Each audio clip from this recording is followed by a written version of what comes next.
हरियाणा की हर अपडेट के लिए बेल आइकन दबाएं और सब्सक्राइब करें STV हरियाणा न्यूज में गृह मंत्री अनिल विज ने 12 करोड़ रुपए की लागत से बनने वाली दमकल विभाग की नई बिल्डिंग के निर्माण कार्य का शुभारंभ किया है। इस अवसर पर मीडिया से बात करते हुए उन्होंने कोरोना पर भी बयान दिया। अनिल विज ने कोरोना से बचाव के 2 ही रास्ते होने की बात कही। अंबाला में मीडिया से बात करते हुए अनिल विज ने कड़े शब्दों में कहा कि फिलहाल लॉकडाउन या फिर सख्ती ही ऐसे रास्ते हैं जिनसे कोरोना पर लगाम कसी जा सकती है, लेकिन सरकार अभी लॉकडाउन जैसा कोई फैसला नहीं ले रही है। वहीं विज हरियाणा में बिना मास्क का चालान 2000 रुपए के भी पक्ष में नहीं है। उन्होंने कहा कि 500 रुपए का चालान ही काफी है।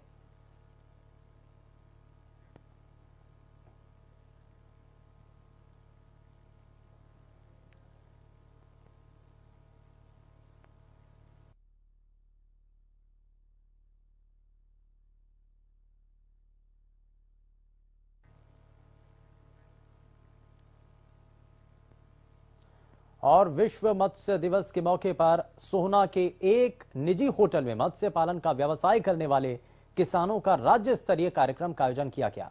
कार्यक्रम में कृषि मंत्री जेपी दलाल ने किसानों को संबोधित करते हुए कहा कि उन किसानों को मत्स्य विभाग में सलाहकार बनाया जाएगा जो काफी समय से मछली पालन का व्यवसाय कर रहे हैं।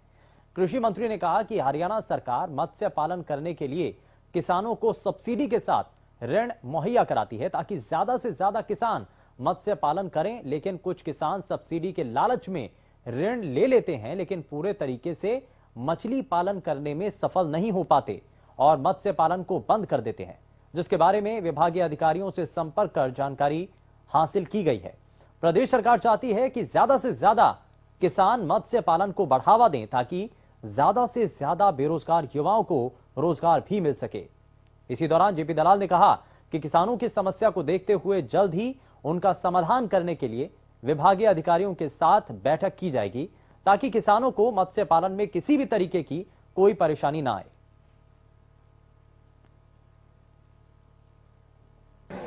हमारे जो बेस्ट फार्मर हैं, प्रोग्रेसिव फार्मर हैं, उनको हम विभाग का सलाहकार लगाएंगे ताकि उन्होंने अपने 10 साल, 15 साल, 20 साल में जो समस्याएं आई झेली हैं, वो आने वाले वक्त में जो हमारे नए किसान हैं उन समस्याओं को ना झेलें और हरियाणा मछली उत्पादन में प्रदेश जो है देश के अंदर नंबर 1 पे है। हमने आज अपना भाषण कम दिया, किसानों की बात ज़्यादा सुनी और जो समस्याएं उन्होंने रखी है मुख्यमंत्री जी से बात करके ज़्यादातर उनका समाधान हम करेंगे। हम किसानों के जैसी सरकार है और किसानों को जो भी समस्याएं आती हैं उनका समाधान जरूर करेंगे।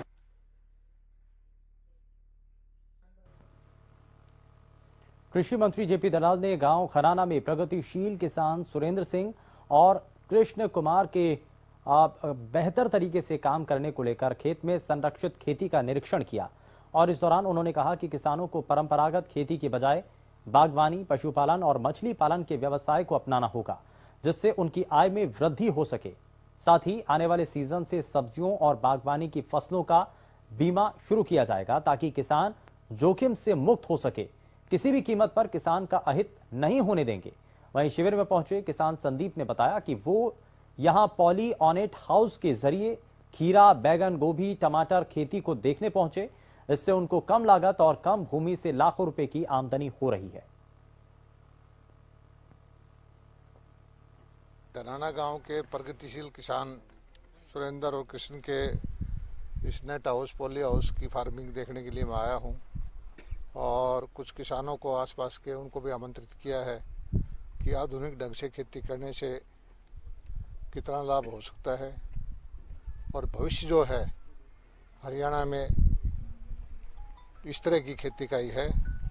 हमें परंपरागत खेती जो गेहूं और धान की है उसको छोड़कर बागवानी की तरफ, सब्जियों की तरफ, दूध के उत्पादन में, मछली के उत्पादन में, फूड के प्रोसेसिंग की यूनिट लगाने में हमारे गांव के बच्चे जब इस दिशा में आगे बढ़ेंगे जिसकी तरफ सरकार का पूरा ध्यान है। देखो, किसान के प्रति डबल आमदनी का काम है। हमारे कृषि मंत्री जैसे दलाल साहब हैं, उन्होंने एक नई स्कीम भी चलाई है और पहले भी बागवानी हॉर्टिकल्चर से चलती रहती हैं। जो हमारी सब्जी की जो खेती है उसमें ऑर्गेनिक सब्जी तैयार की जाती है, किसान मतलब इसमें बहुत ही ज़्यादा फायदा उठाएंगे, ज़्यादा लाभ ले सकते हैं कम खर्च करके, ताकि पानी की बचत हो सकती है। ड्रिप से अपना कम पानी में ज़्यादा लाभ ले सकते हैं। तराना का वहीं भाकियू के प्रदेश अध्यक्ष गुरनाम सिंह चढ़ूनी ने उकलाना के पाबड़ा, कन्हू, किरमारा सहित कई गांव का दौरा किया और इस दौरान गुरनाम सिंह चढ़ूनी ने किसानों से 26 नवंबर को दिल्ली कूच करने के लिए आह्वान किया। गुरनाम सिंह ने किसानों को संबोधित करते हुए कहा कि सरकार जो 3 कानूनों के नाम पर काले कानून लेकर आई है, इससे किसान, मजदूर, आड़ती सब बेखौर हो जाएंगे और बेरोजगारी फैल जाएगी।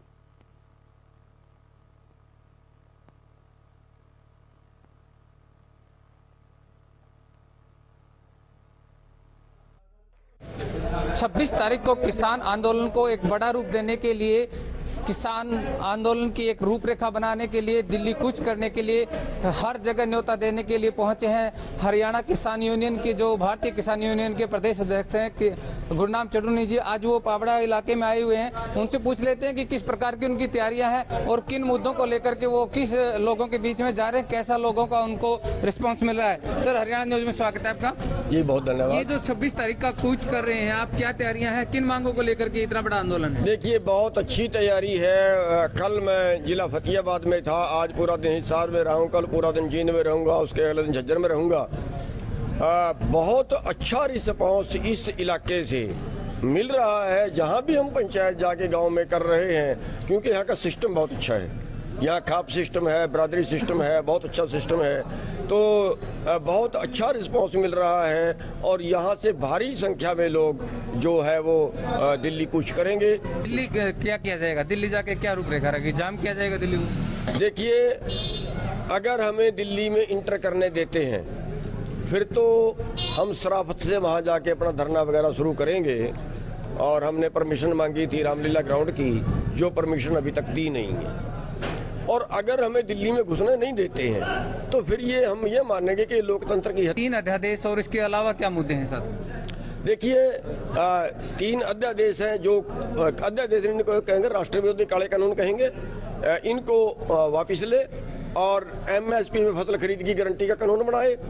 कर्जे में किसान मर रहे हैं, जब पूंजीपतियों का कर्जा छोड़ रहे हैं, पूरे देश के किसानों का कर्जा छोड़ दें। ये थे गुरनाम सिंह चढ़ूनी, भारतीय किसान यूनियन के प्रदेश अध्यक्ष, जिनका कहना है कि वो हर हाल में दिल्ली कूच करेंगे और इनका जो किसानों के खिलाफ जो 3 अध्यादेश लेकर के आए जा रहे हैं उनका विरोध करेंगे और सरकार को झुकाने के लिए हर संभव प्रयास किया जाएगा। और जहां तक होगा ये खुद अपनी तरफ से किसी प्रकार की पहल नहीं करेंगे और सरकार अगर इन पर कोई अत्याचार करती है, लाठी बरसाती है, डंडे बरसाती है, तो वो सहने के लिए भी ये तैयार है। अपने सहयोगी के साथ अनूप कुंडू, हरियाणा न्यूज, हिसार। 3 कृषि कानूनों के खिलाफ लगातार किसानों में नाराजगी और गुस्सा देखा गया है। किसान कृषि कानूनों को रद्द करवाने की मांग को लेकर सड़कों पर हैं और इसी कड़ी में किसान 26 नवंबर को दिल्ली का घेराव करेंगे। गोहाना की अनाज मंडी में भारतीय किसान यूनियन के प्रदेश उपाध्यक्ष सत्यवान नरवाल की अध्यक्षता में किसानों ने आड़तियों के साथ सरकार के खिलाफ प्रदर्शन किया। उन्होंने कहा कि हरियाणा में 5 जगहों पर दिल्ली का घेराव होगा। इसमें पहला स्थान सोनीपत कुंडली बॉर्डर और दूसरा स्थान बहादुरगढ़ में नया गांव होगा। तीसरा दिल्ली जयपुर हाईवे, चौथा दिल्ली मथुरा आगरा के अलावा दिल्ली बरेली रोड पर किसान इकट्ठा होंगे और दिल्ली की तरफ कूच करेंगे।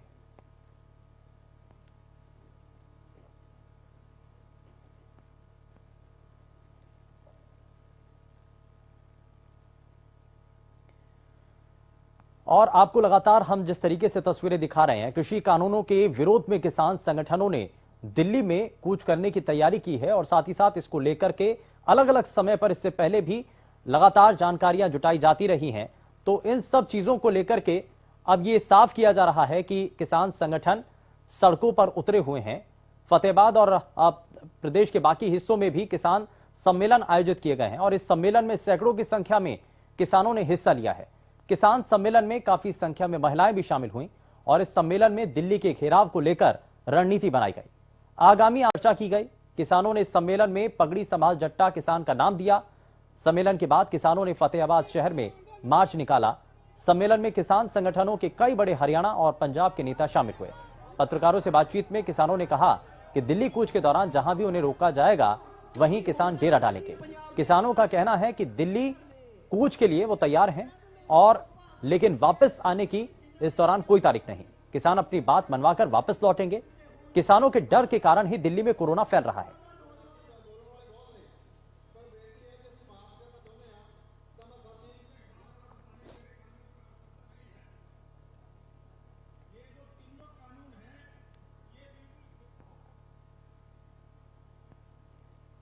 फरीदाबाद में बढ़ते कोरोना के आंकड़ों के चलते अब स्वास्थ्य विभाग के बाद पुलिस महकमा भी बेहद सतर्क नजर आ रहा है। पुलिस अधिकारी शहर के अलग अलग नाकों पर चेकिंग अभियान चला रहे हैं। फरीदाबाद की 5 नंबर मार्केट में भी पुलिस ने अपना अभियान चलाया। इस दौरान किसी व्यक्ति के बिना मास्क के पाए जाने पर उसका चालान काटा जा रहा है, साथ ही उसे मास्क भी दिया जा रहा है। ये हमारे माननीय सीपी साहब ने एक मुहिम चलाई है फरीदाबाद में कोरोना की बीमारी को कंट्रोल करने के लिए। तो हम लोगों को जिनके पास मास्क नहीं है उनको मास्क डिस्ट्रीब्यूट कर रहे हैं, लोगों के मास्क के चालान कर रहे हैं, उनको जागरूक कर रहे हैं, कोरोना बीमारी के संबंध में उनको जागरूक कर रहे हैं, सोशल डिस्टेंसिंग के बारे में उसको बता रहे हैं ताकि कोरोना महामारी फरीदाबाद में कम से कम फैले। हम पहले उसको समझाते हैं कि भाई कोरोना बीमारी कितनी घातक है, उसके बारे में उसको डिटेल से बताया जाता है, फिर उसको चालान किया जाता है। चालान करने के बाद उसको एक मास्क दिया जाता है, वो फ्री ऑफ कॉस्ट होता है और उसको सारे कोरोना के संबंध में जो बचाव के जो सुझाव हैं वो सारे दिए जाते हैं।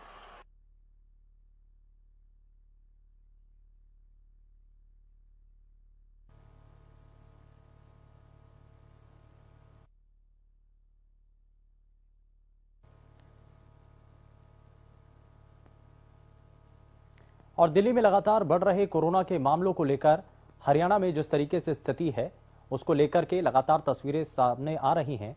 जहां सैंपलिंग बढ़ा दी गई, वहीं बिना मास्क के घूम रहे लोगों पर भी सख्ती बरती जा रही है। फतेहाबाद के लाल बत्ती चौक पर स्वास्थ्य विभाग और पुलिस द्वारा संयुक्त रूप से अभियान चलाकर बिना मास्क के घूम रहे लोगों के चालान काटे गए। इस दौरान करीब 150 लोगों के सैंपल लिए गए।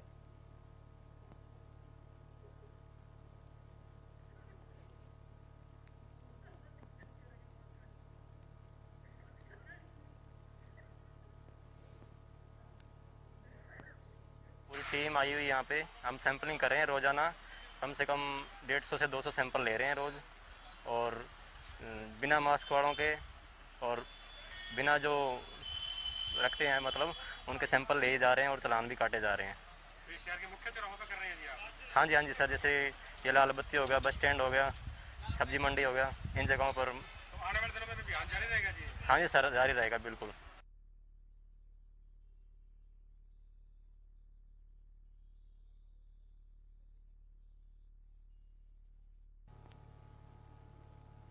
गुरुग्राम की साफ सफाई में जुटी इको ग्रीन कंपनी के खिलाफ आम जनता के साथ पार्षदों ने भी मोर्चा खोल दिया।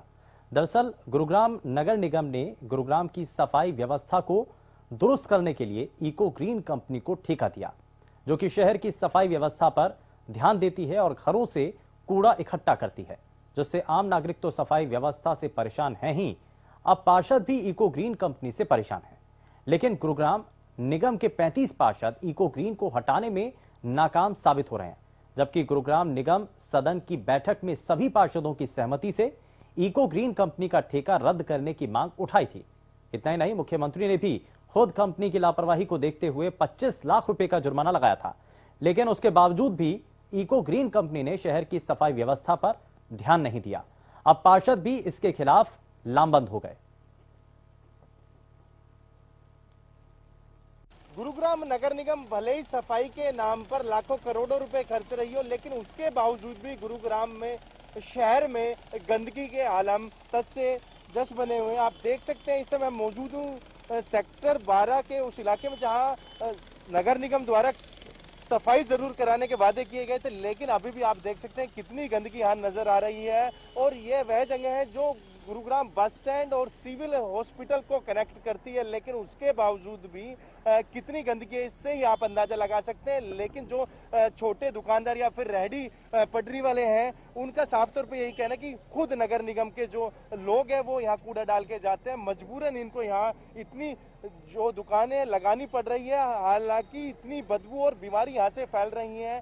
भले ही मैं बात जिक्र करूंगा इको ग्रीन कंपनी का। भले ही वो दावा करती है, लेकिन उसके बावजूद भी हालात बद से बदतर है।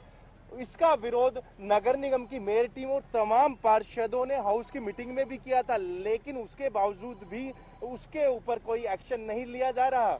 ऐसे में देखना यह होगा कि कब तक इको ग्रीन कंपनी के खिलाफ नगर निगम की टीम या फिर हरियाणा सरकार एक्शन ले पाती है या नहीं, ये देखने वाली बात होगी। गुरुग्राम से कैमरामैन विनय के साथ संजय राठौर, हरियाणा न्यूज।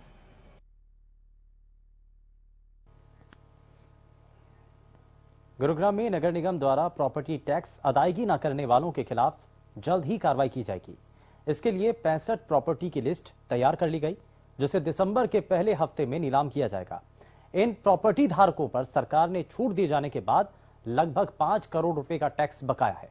वहीं बार बार नोटिस देने के बाद और सीलिंग करने के बावजूद भी इन प्रॉपर्टी धारकों ने अपना प्रॉपर्टी टैक्स जमा नहीं किया, जिसके चलते निगम अब इन प्रॉपर्टीज को ऑक्शन करने जा रहा है।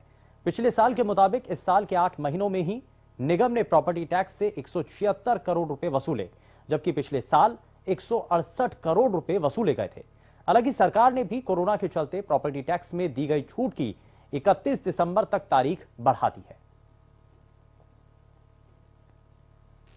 65 प्रॉपर्टियां ऑक्शन में डाली हैं हमने इस बार, और ये वो लोग थे जिन्होंने कई बार बारंबार नोटिस देने के बाद उनको सीलिंग का नोटिस दे दिया, रिकवरी का नोटिस दे दिया, अंडर सेक्शन 130 में नोटिस दे दिया, सील कर दी प्रॉपर्टियां, मौके पे जाके पोस्टर चिपका दिए, सीलिंग के नोटिस चिपका दिए, मौके पे बिल कन्वे कर दिए, उसके बावजूद भी पैसा जमा नहीं कराया।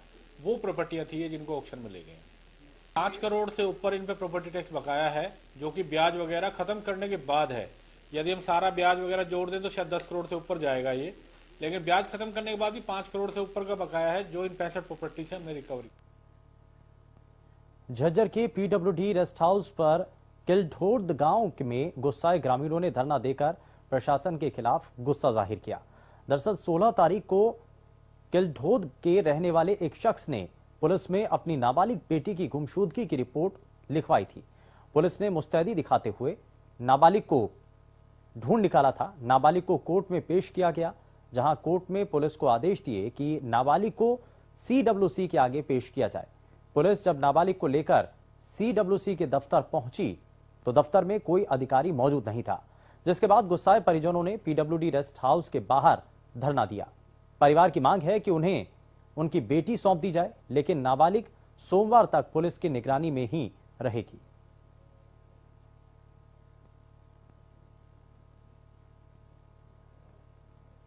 को गायब हो गई थी और कल पुलिस वालों ने मिलने से भी मना कर दिया था रात में, और वो बोलते हैं कि हमने मेडिकल करवा दिया, और मेडिकल वाले बोले कि मेडिकल हो लिया है, और लड़की मना कर रही है अब तक मेडिकल नहीं हुआ है। सर लड़की तो घर जाना चाहती है, पर पुलिस वाले बोलते हैं कि जब तक इसके जांच नहीं होगी, पूरे बयान नहीं होंगे, जब तक लड़की को नहीं सौंपा जाएगा।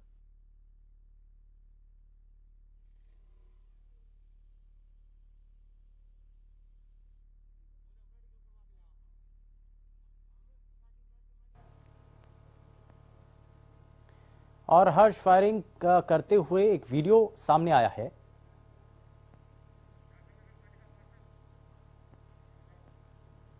लगातार सोशल मीडिया पर वायरल हो रहा है, जिसके चलते नगर पालिका प्रधान प्रतिनिधि ने थाने में शिकायत देकर आरोपी के खिलाफ कार्रवाई की मांग की।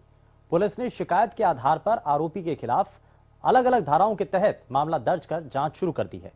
और इस बारे में थाना प्रभारी विक्रम जोशन ने यह बताया है कि पार्षद के देवर साहिल का फायरिंग करते वीडियो वायरल हो रहा है, जिसके चलते पुलिस ने साहिल के खिलाफ मामला दर्ज कर जांच शुरू कर दी है।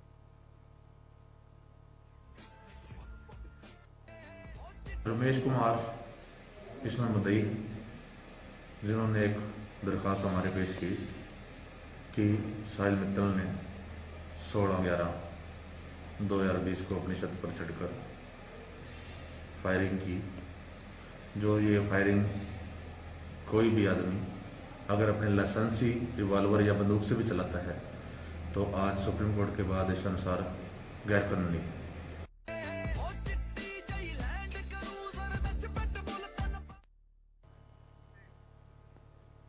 वहीं पलवल में वाहनों की खरीद के लिए लोन देने वाली कंपनी में करीब 70 लाख रुपए की धोखाधड़ी के आरोप में पुलिस ने 2 लोगों को गिरफ्तार किया, जबकि 3 आरोपी फिलहाल फरार हैं, जिनकी गिरफ्तारी की कोशिश की जा रही है। पुलिस ने आरोपियों से 40,000 रुपए की नकदी बरामद कर ली है। पलवल की इकोनॉमिक सेल प्रभारी सत्यनारायण ने बताया कि बीते साल चोलामंडलम कंपनी की तरफ से पुलिस को एक शिकायत दी गई। शिकायत में कहा गया कि कंपनी की पलवल शाखा में 20 कर्मचारी हैं। इनमें से 9 कर्मचारियों ने कस्टमर से लोन की किस्त लेकर कंपनी में जमा नहीं कराई। कस्टमर को कंपनी की तरफ से फर्जी एनओसी जारी की गई। फर्जी एनओसी के जरिए कंपनी को 69,38,942 रुपए की धोखाधड़ी हुई है। धोखाधड़ी करने के आरोप में समीर, गेलचंद, मैनपाल, सत्यपाल और मिंटू शामिल हैं। पुलिस ने आरोपी गेलचंद और सत्यपाल को गिरफ्तार कर लिया है। ग्राहकों से पैसा ले लिया, उसको कंपनी में जमा नहीं कराया और पहले से दूसरे मामलों में जो अप्रूवल मेल आई थी इनके सीनियर अधिकारियों की, उसको कॉपी पेस्ट करके अप्रूवल करके ऊपर भेज दिया। जिनमें 14 तो इन्होंने इस तरीके से हेडक्वार्टर से जारी करा दी और 6 जो फर्जी अपने स्टैंप वगैरह लगा के इशू कर दी। एक 68 लाख रुपया करीब इसमें गबन हुआ है। तो पिछले काफ़ी दिन से इनकी तलाश थी, फरार थे। तो 19 तारीख को इन्होंने कोर्ट में सरेंडर किया था। सरेंडर करने के बाद हमने 2 दिन के पुलिस रिमांड पे लिया था। रिमांड में पूछताछ की गई है। पूछताछ के बाद इनसे धनराशि की बरामदगी की गई। पलवल में 21 नवंबर से 4 दिसंबर तक पुरुष नसबंदी का पखवाड़ा शुरू होगा। पखवाड़े की जानकारी देते हुए civil surgeon doctor Brahmdeep Singh ने बताया कि जिले में फैमिली प्लानिंग में पुरुषों के मुकाबले महिलाओं की हिस्सेदारी ज्यादा है। वहीं पुरुषों की भागीदारी केवल 2% रहती है। इसमें प्रोत्साहन राशि 2,000 रखी है। मोटिवेटर अगर कोई 3 पुरुष नसबंदी के केस करवाता है तो उसे 1,000 रुपए का इनाम दिया जाएगा और साथ में इंसेंटिव भी दिया जाएगा। जो व्यक्ति नसबंदी करवाएगा उसे 2,000 रुपए प्रोत्साहन राशि के रूप में दिया जाएगा। डॉक्टर ब्रह्मदीप ने कहा कि यह पखवाड़ा हम लोगों को प्रोत्साहित करने के लिए चलाया जा रहा है। खास तौर से प्रोत्साहित किया जाएगा उन लोगों को जो इस दौरान फैमिली प्लानिंग के मेथड्स को प्रयोग करते हैं और सर्जरी के ऊपर मोटिवेट किया जाएगा। ऐसा पाया गया है कि बहुत सी मिथ्याएं हैं। अगर सर्जरी 100 सर्जरी होती है तो 100 में से सिर्फ 2 सर्जरी ऐसी होती है जो मेल्स करवाते हैं। 98% केसेस के अंदर सर्जरी आमतौर से महिलाएं ही कराती है, जो स्टरलाइजेशन की सर्जरी होती है। सर्जरी एक डे केयर सर्जरी है और 2 घंटे के अंदर अंदर हम घर भेज देते हैं। उसके बाद में नेक्स्ट डे से वो अपने रूटीन एक्टिविटी को धीरे धीरे करके रिज्यूम कर सकते हैं और किसी भी प्रकार की कमजोरी नहीं आती है। और प्रोत्साहन राशि भी सरकार की ओर से इसमें पुरुषों को 2,000 रुपये और 1,400 रुपये महिलाओं को इसमें दी जाती है।